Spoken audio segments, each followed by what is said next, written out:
کہتے ہیں دیار مصر میں کوئی علاقہ تھا اور جہاں کا سیاسی نظم یہ تھا کہ وہ سال کی آخری تاریخ کو اپنے بادشاہ کو کسی جنگل میں پھینک دیتے اور پہلی تاریخ کو ساحل پہ آ جاتے. سب سے پہلے ان کے ساحل پہ جو شخص آتا اس کو اپنا بادشاہ مان لیتے. کہیں جمہوری طریقہ ہوتا ہے, کہیں صدارتی نظم ہوتا ہے, ان کا نظام یہ تھا رکھا تھا. اور جو بھی تخت نشین ہوتا وہ بھول جاتا کہ میرے ساتھ کیا ہونے والا ہے. اس کو پہلے دن بتا دیتے کہ 1 سال کے لیے تو تخت نشین رہے گا اور اس کے بعد تجھے اس جنگل میں پھینک آئیں گے جو جزیرے کے دوسری سمت ہے, اور اس میں موذی جانوروں کا رین بسیرا ہے اور تھوہر اور کانٹے دار درخت ہیں. لیکن وہ بھول جاتا وہ تخت کی لذتیں اور اس کا سرور اور اس کا نشہ ہی ایسا ہوتا, اسے یاد ہی نہ رہتا کہ سال کے بعد میرے ساتھ کیا ہونے والا ہے. اور جو ہی سال کی آخری تاریخ ہوتی زنجیروں میں جکڑ کے ادھر پھینکتے پھر روتا ہے مجھے تم کہاں لے جا رہے ہو. ایک مرتبہ وہ اپنا پرانا بادشاہ پھینک کر کے نیا بادشاہ لینے ساحل پہ آئے تو جو شخص سب سے پہلے ساحل پہ اترا وہ تاجر شخص تھا. اس کے گلے میں پھولوں کے ہار ڈالے, گارڈ آف آنر پیش کیا. اس نے کہا یہ کیا ہے میرے لیے؟ کہا کہ یہ ہمارا دستور ہے, ہم سال کی پہلی تاریخ کو یہاں سے حکمران لیتے ہیں اور آخری تاریخ کو دوسری جانب پھینک آتے.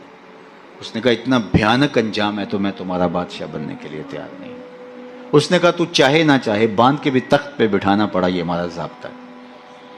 عجیب کہانی. اس نے کہا میں تو تاجرانہ غرض سے آیا ہوں, میں تو کوئی امور سلطنت اور سیاست سے آگاہ ہی نہیں ہوں. اس نے کہا ہمارے بندے لگے قوانین ہیں, اس کے ساتھ آپ نے کام کرنا ہوگا, اور اس نے کہا ہر صورت میں جو ہے وہ تجھے یہ کرنا پڑے گا. پھنس گیا.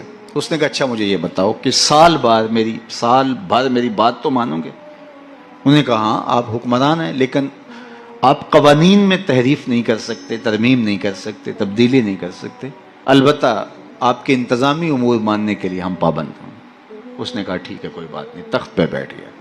رومی لکھتے ہیں کہ جو بھی تخت پہ بیٹھتا اور بغیر کسی محنت کے, بغیر کمپین چلائے, بغیر الیکشن لڑے تو وہ تو پھر بھول جاتا خوشی سے اور عیش و عشرت کرتا.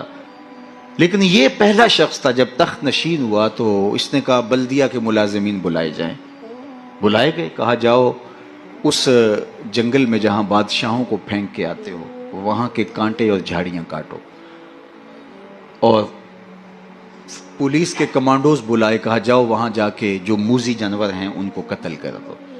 معمار بلائے. کہا جا کے وہاں خوبصورت محل بناؤ. مالی بلائے. وہاں جا کے باغ لگاؤ, پھل لگاؤ, پھولدار, سایہ دار, ثمردار درخت لگاؤ.